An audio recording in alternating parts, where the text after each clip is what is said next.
Puji Tuhan, selamat pagi semuanya. Apa kabar saudara yang dikasihi Tuhan? Selamat pagi, saya melihat beberapa teman yang luar biasa dari retreat, Cik Meme, Cik Lingling, Cik Yung Yung. Puji Tuhan, belum sebulan dah kangen ya. Pagi ini saudara saya ingin lebih tepatnya mungkin sharing berbagi tentang pandangan, pandangan pribadi. Dan bukan berbicara tentang doktrin. Sebab begini, kalau doktrin itu adalah sebuah kebenaran yang betul-betul dipercaya sebagai sebuah kebenaran. Misalnya Yesus satu-satunya Tuhan dan Juru Selamat. Nah itu kita berbicara tentang sebuah doktrin yang nggak bisa dilawan, nggak bisa disanggah. Tapi apa yang saya bagikan pada hari ini bukan bersifat kedoktrin. Jadi artinya kalau ada orang percaya atau tidak percaya, itu bukan menjadikan apa yang saya bagikan sebagai sebuah kebenaran. Tetapi kalau misalnya doktrin keselamatan, Yesus adalah jalan keselamatan. Nah, orang suka tidak suka, percaya tidak percaya, itu tetap kebenaran yang tidak bisa diganggu-gugat. Nah, saya mau mengajak kita membuka Mazmur pasal 35, ayat yang ke-27. Mazmur pasal 35 ayat yang ke-27. Biarlah bersorak-sorai dan bersukacita orang-orang yang ingin melihat aku dibenarkan. Biarlah mereka tetap berkata, Tuhan itu besar. Dia menginginkan keselamatan hamba-Nya. Saudara, sampai di sini saya ingin mengajak kita melihat kepada terutama kalimat terakhir. Tuhan itu besar. Dia menginginkan keselamatan hamba-Nya. Di dalam versi terjemahan bahasa Inggris dituliskan begini, Let the Lord be magnified, which had pleasure in the prosperity of his servant. Saya cukup terberkati awalnya ketika melihat dari ayat ini, sehingga membuat saya ingin menggali lebih lagi. Saudara, di dalam bahasa Inggris dituliskan, biarlah Tuhan dimuliakan, diagungkan. Tuhan yang senang. Jadi dalam bahasa Inggrisnya dia bilang senang. Tuhan senang akan kemakmuran hamba-hambanya. Nah, kata prosperity ini seringkali menjadi satu topik perdebatan. Sebagian kelompok mengatakan bahwa Tuhan itu bukan Tuhan yang melulu arahnya ke prosperity. Satu sisi yang lain ada kita gereja-gereja yang selalu berbicara tentang prosperity. Tetapi saya mau ajak kita melihat secara netral dalam Mazmur 35 ayat 27 mengenai kalimat ini. Biarlah Tuhan dimuliakan, Tuhan senang. Alkitab memakai kata pleasure. Jadi Tuhan sangat senang di dalam kemakmuran dari hamba-hambanya. Bahasa sederhananya, Tuhan itu senang kalau hamba-hambanya akan makmur. Bahasa sederhananya. Saya mau mengajak kita menggali lebih dalam, saudara. Nah, pada waktu saya memeriksa ayat ini, sebab saya kemarin itu mendengar satu hamba Tuhan, ya namanya sekali lagi apa yang saya bagikan pada hari ini adalah seperti sebuah sharing pemahaman firman, sharing penggalian. Nah, ada seorang hamba Tuhan yang mengatakan bahwa dia sudah menggali dari kejadian sampai wahyu dan dia tidak menemukan tentang berkat materi. Dia tidak menemukan tentang berkat materi, katanya begitu. Nah, sebagian saya merasa ada penasaran juga karena saya berpikir apakah benar kata prosperity yang dimaksud di sini adalah bukan materi. Saya mau mengajak kita melihat pelan-pelan di ayat ini ya.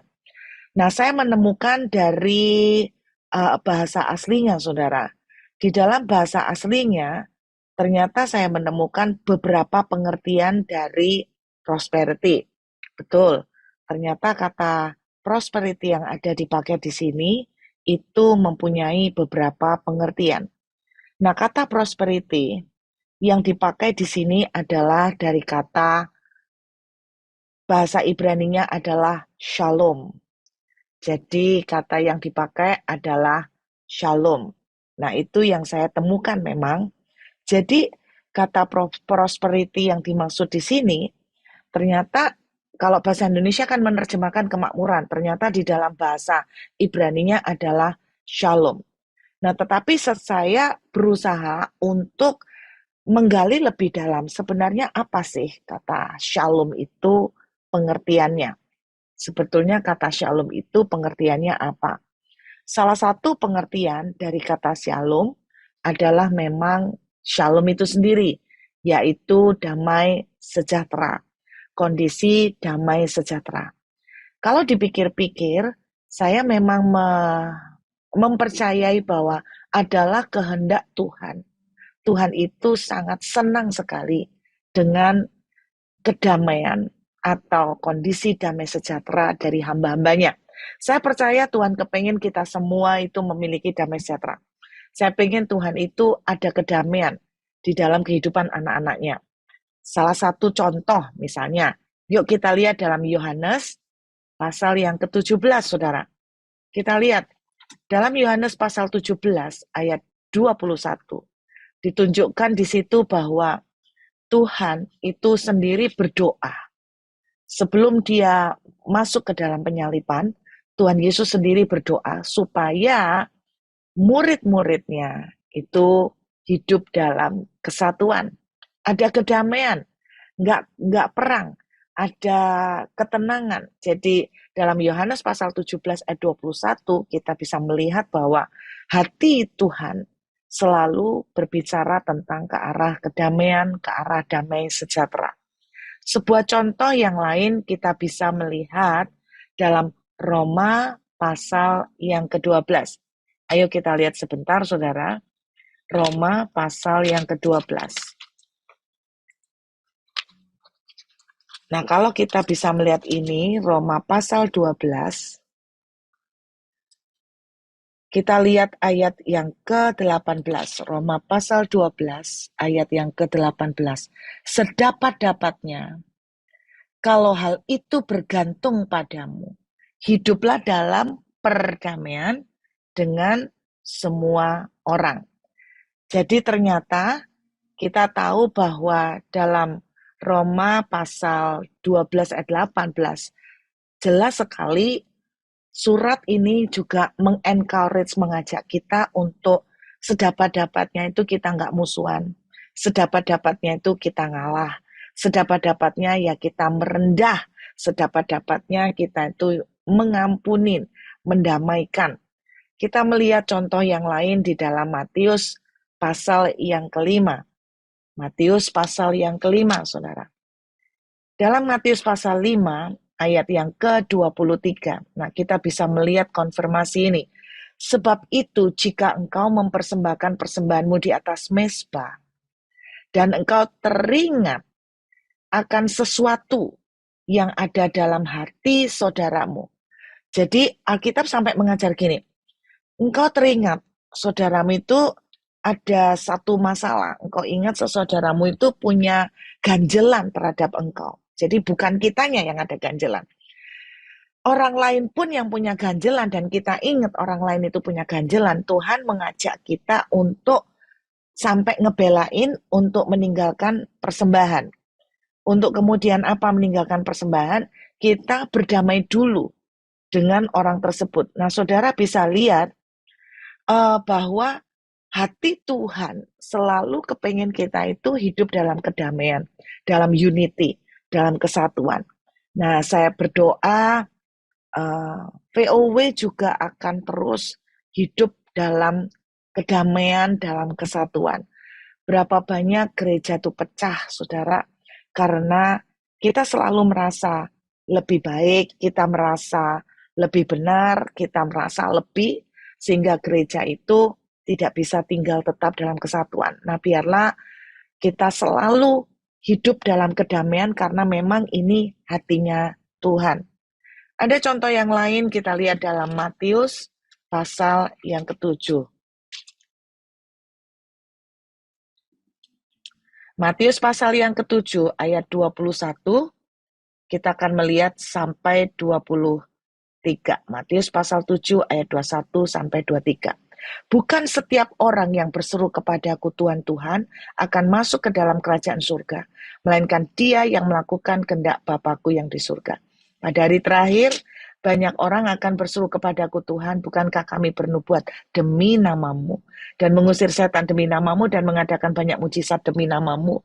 Pada waktu itulah aku akan berterus terang kepada mereka dan berkata, aku tidak pernah mengenal kamu.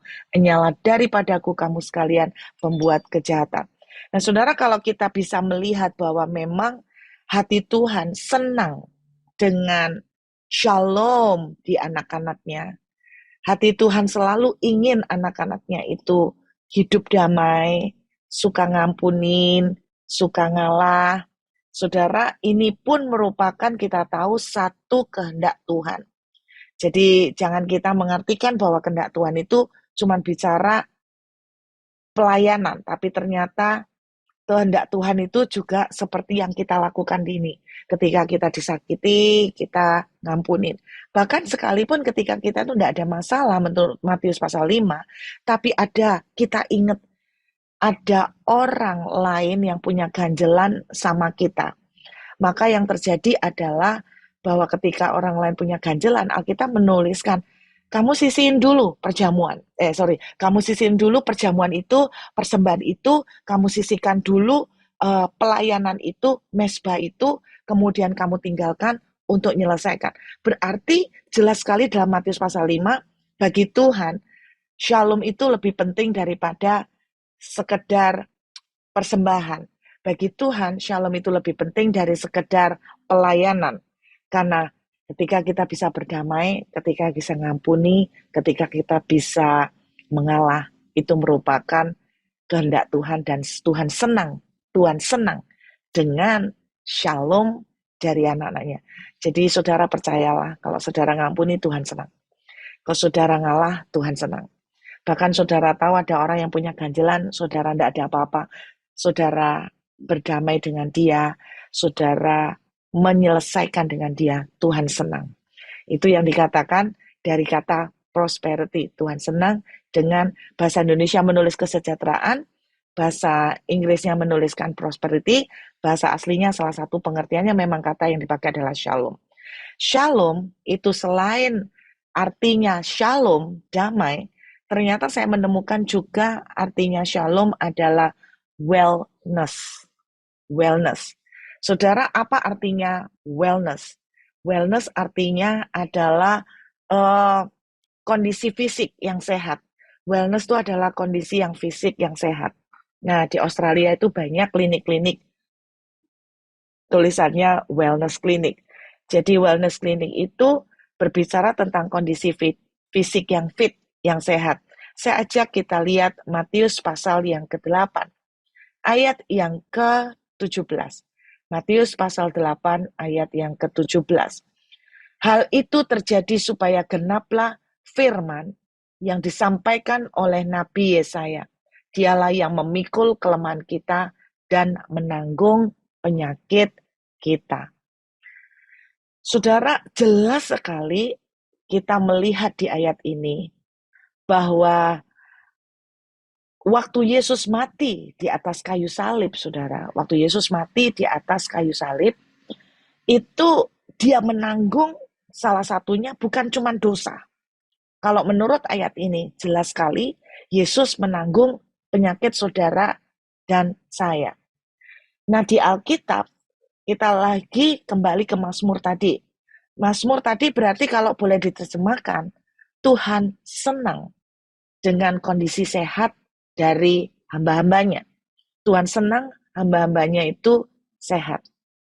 Saudara, saya tiba-tiba teringat dengan cerita Smith Wigglesworth. Pada waktu Smith Wigglesworth itu masih hidup, dia itu kalau pergi pelayanan, dia selalu pakai jas yang mahal-mahal. Dia selalu pakai jas yang mahal-mahal. Pada zaman itu, perjalanan naik kereta api. Dan dia kalau perjalanan naik kereta api, dia selalu tidak mau, istilahnya duduk di kelas yang dimana dia harus sampai susah, seperti berdesak-desakan, dan sebagainya. Jadi dia selalu menempatkan dirinya itu dalam kondisi pakai jas yang terbaik. Nah, pernah ada orang itu bertanya, kenapa Smith Wigglesworth itu selalu mengenakan jas yang terbaik, dalam arti yang mahal-mahal.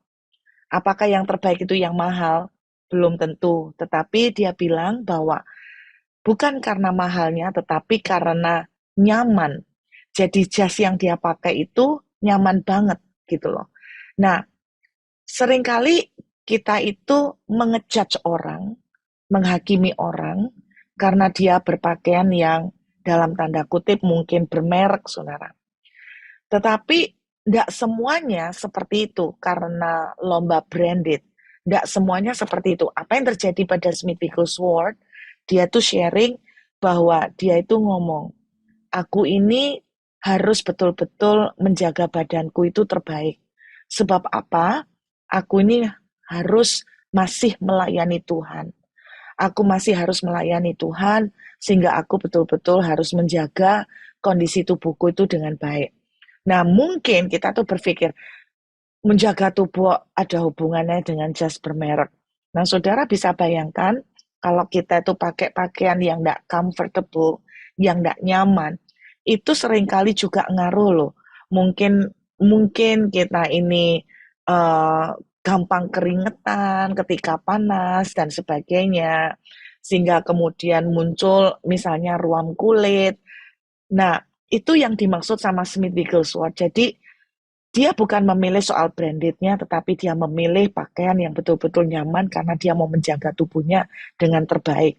Sehingga dia bisa menyerahkan, mempersembahkan hidupnya untuk melayani Tuhan itu lebih panjang lagi. Nah, banyak dari kita tuh tidak menjaga kesehatan karena kita tuh alasannya pokoknya melayani Tuhan sampai capek, mungkin terpaksa melayani dalam arti berapapun orang mau konseling, sampai pagi dilayanin, sampai tidurnya berantakan, sampai enggak karu-karuan, sampai kelelahan. Nah, itu yang dimaksud sama Smith Wigglesworth, sehingga ketika kita kelelahan, kemudian kita terkena sakit dan sebagainya, akhirnya kita itu nggak tanggung jawab sama Tuhan. Padahal harusnya kita itu bisa melayani Tuhan lebih lama lagi, tapi karena sesuatu yang terjadi, kita nggak bisa memberikan yang terbaik buat Tuhan. Nah, saudara, ketika saya melihat ini bahwa ternyata Tuhan itu juga mati di atas kayu salib, itu untuk kesehatan kita. Tuhan itu ingin kita itu sehat. Logikanya begini, saudara. Ada orang-orang berkata begini, ada orang yang pernah kena sakit kanker. Lalu dia kesaksian kemana-mana bahwa dia berkata begini, aku ini bersyukur katanya gitu, dia bilang begitu. Dia bilang dia tuh bersyukur karena diizinkan Tuhan mengalami kena kanker. Karena dia bilang bahwa saya mendapatkan kanker ini, saya bersyukur katanya, karena Tuhan mengizinkan saya mengalami dan merasakan bagaimana penderitaan dia di atas kayu salib.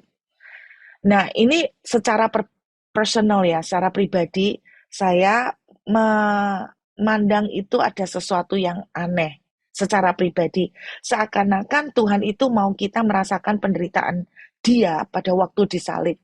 Nah, Alkitab itu jelas sekali menuliskan bahwa Yesus itu sampai ngebelain untuk menanggung semuanya di atas kayu salib supaya saudara dan saya nggak perlu melalui penyalipan yang sama, supaya saudara dan saya nggak melalui penghukuman yang sama. Jadi ketika saya mendengar testimoni ini, saya secara pribadi kurang pas. Nah, kalau saudara menganggap bahwa itu pas, itu hak pribadi masing-masing. Tapi saya secara pribadi, Saya percaya bahwa ketika Yesus mati di atas kayu salib, dia menanggung semuanya secara tuntas, saudara. Dia menanggung semuanya secara tuntas. Jadi dia ingin lihat anaknya sehat. Dia lihat anaknya sembuh, itu dia suka banget. Dia senang melihat anaknya dalam kondisi bisa ceria. Saudara, secara manusia aja kalau saudara punya anak sebagai orang tua, apa ada di antara saudara itu yang senang banget kalau anaknya itu sakit? Sebagai contoh nih, kalau ada orang tua yang kena kanker, pernah nggak saudara itu berpikir begini, eh, papa sama mama itu kepengen kamu ngerasain kena kanker supaya kamu tahu sakitnya itu kayak apa. Supaya kamu tahu penderitaannya itu kayak apa. Sehingga kamu belajar menghargai hidup. Saya percaya orang tua tidak ada yang berkata seperti itu. Walaupun dia ingin anaknya belajar tentang nilai-nilai kehidupan, saya percaya tidak ada orang tua yang gila yang mengatakan dia ingin anaknya sakit supaya bisa belajar. Saudara, tapi anehnya ada orang-orang yang bisa bersaksi bahwa mereka itu sakit karena Tuhan yang kasih. Mereka itu sakit karena Tuhan yang membuat mereka sakit. Itu sebabnya ketika mereka itu sakit, mereka seringkali menyalahkan Tuhan karena mereka sakit. Saudara, secara pribadi saya sangat tidak sepaham dengan itu karena saya percaya begini, mana ada orang tua, ini kita ngomong hukum dunia aja ya, ngomong hukum manusia secara normal, mana ada orang tua yang kalau anaknya sakit, itu dia senengnya luar biasa. Bahkan yang sering kali saya temukan kalau anaknya sakit, orang tua itu akan sering berkata begini, biar sakitnya itu papa sama mama yang nanggung aja. Kan seperti itu, saudara. Bagaimana mungkin bapak kita yang jauh lebih baik daripada orang tua di dunia ini bisa punya pemahaman bahwa penyakit ini Tuhan yang kasih. Jadi saya berharap dengan pemahaman ini kita bisa merubah cara pandang kita tentang Tuhan. Bahwa dia Tuhan yang sangat senang melihat kita sehat. Dia Tuhan yang sangat senang melihat kita dalam kondisi fit. Amin, saudara. Nah, yang saya temukan yang ketiga dari kata kesejahteraan atau prosperity ini yang berasal dari kata shalom, ternyata cukup mengejutkan, saudara. Dari kata shalom ini, saya menemukan bahwa ternyata pengertian yang dipakai di dalamnya salah satunya adalah prosperity. Jadi benar-benar juga punya arti kemakmuran. Jadi benar-benar punya arti kemakmuran, saudara. Saya coba mengajak kita melihat dalam 2 Korintus, kita lihat 2 Korintus, pasal yang ke-8, kita lihat 2 Korintus, pasal yang ke-8, ayat yang ke-9. Nah, saya itu benar-benar penasaran ketika uh, ada yang mengatakan sudah melihat dari Kejadian sampai Wahyu itu nggak ada yang namanya berbicara tentang berkat materi. Jadi semuanya berkat itu lebih ke arah spiritual. Jadi nggak ada tentang berkat materi. Kalaupun ada itu bukan materi yang penting, materi yang kecil-kecil. Saya tuh bingung benar. Makanya saya tuh ini pandangan pribadi. Tapi kalau ada yang nggak setuju nggak ada masalah ya. Ini bukan sebuah doktrin. Ini adalah personal point of view. Saya ajak lihat 2 Korintus pasal 8 ayat 9. Karena kamu telah mengenal kasih karunia Tuhan kita Yesus Kristus bahwa Ia yang oleh karena kamu menjadi miskin sekalipun Ia kaya, supaya kamu menjadi kaya oleh karena kemiskinannya. Ini loh ayat yang sering bikin jong antara aliran prosperity dan aliran yang uh, tidak terlalu ke arah prosperity. Apakah dua-duanya salah? Saya percaya masing-masing kelompok ini punya pandangan masing-masing, tetapi sekaligus menurut saya apapun perbedaan pandangannya, yang satu percaya prosperity, yang satu tidak terlalu demen sama prosperity, buat saya itu adalah pandangan masing-masing. Tetapi yang penting, doktrin yang utama, prinsip-prinsip yang utama tidak boleh ditawar, seperti tentang jalan keselamatan, tentang Tritunggal. Jadi artinya kita harus bisa membedakan, saudara ya, mana yang memang prinsip-prinsip yang mature, yang primary, yang penting, yang tidak bisa ditawar. Nah, kita Saya berharap kita tidak bertengkar atau berdebat atau sampai konflik gara-gara sesuatu yang bukan bersifat doktrin. Saya berharap kita ini belajar untuk menjadi dewasa, untuk bisa saling belajar, saling berpendapat. Saudara, di dalam 2 Korintus pasal 8 ayat 9, kata yang dipakai dalam bahasa Indonesia berbicara tentang miskin dan kaya. Satu kelompok mengatakan ini punya pengertian rohani. Jadi Tuhan Yesus menjadi dimiskinkan, hancur di atas kayu salib. Karena kita secara roh, kita ini orang-orang yang sudah pasti dihukum dalam kekekalan. Jadi kita ini tidak punya, istilahnya itu tidak punya harta di surga, tapi kita investasinya selama ini di neraka karena dosa. Dan kemudian karena kematian Yesus kita menjadi kaya. Kita menjadi kaya secara roh, kita menjadi pewaris-pewaris kerajaan Allah. Saya sangat setuju itu, sangat mempercayai. Nah, saya berusaha untuk kita melihat dengan netral ya. Dalam 2 Korintus pasal 8 ayat 9, kata yang dipakai tentang miskin di sini adalah tokos. Jadi kata yang dipakai itu adalah tokos, PTOKHOS gitu kalau ditulis ya. Itu dalam asli kata tokos ini pengertiannya adalah sangat mengagetkan ya, beggar. Jadi pengemis. Kata yang lain adalah lacking in anything, kekurangan dalam segala hal. Tapi kata petokos juga punya pengertian eternal riches. Jadi benar, kekayaan rohani, kekayaan kekal. Tetapi bukan cuma kekayaan kekal aja, kata petokos. Punya pengertian juga adalah lacking in anything. Jadi benar-benar seperti kekurangan dalam segala hal, pengemis. Jadi saya melihat di sini tetap ada pemahaman atau pengertian tentang materi. Dengan kata lain, saudara, kata shalom yang dimaksudkan dalam Mazmur 35 ayat 27 ini adalah salah satunya, kata shalom punya pengertian juga adalah wealth.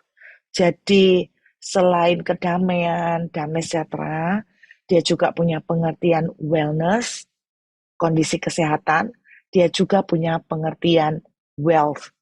Jadi kalau saya terjemahkan bebas, ini menurut pandangan saya, bahwa Tuhan itu senang dengan kemakmuran hamba-hambanya.